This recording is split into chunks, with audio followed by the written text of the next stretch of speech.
Well, so Shep, as you mentioned, the cold air is in place right now. So a lot of times we get these systems come in and we don't have the cold air. Well, this time we do. It's not going really anywhere.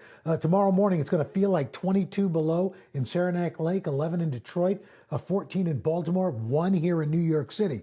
Plus, we've got that western storm that we've been talking about.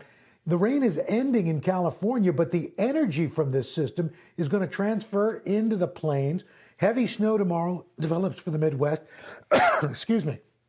Then Sunday, it continues to move to the east. That snow will spread into the mid-Atlantic. Showers and storms will be to the southeast. Monday, this system develops along the eastern seaboard, and that track of that low will determine where these heavy snow amounts will be.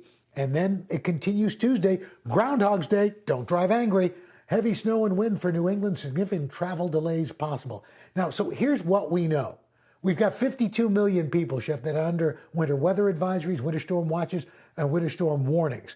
We are expecting anywhere from 1 to 3 inches in Minneapolis, upwards of almost a foot in Chicago, 2 to 4 in Detroit, 1 to 3 in Cincinnati. Now, as this moves to the east, we're not sure. We don't know the track of this storm so far. The European model brings heavy snow to the Shenandoah Valley, to Washington, D.C., and for the Northeast, the heaviest snow from Philadelphia, New York, Boston, up to Bangor.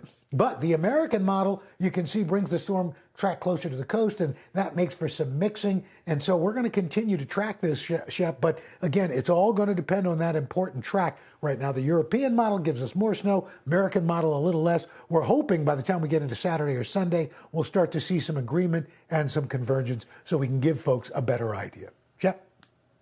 Hopefully cleaned up by the time we see you Monday morning on Today. Al Roker, thanks so much. Shepard Smith here. Thanks for watching CNBC on YouTube.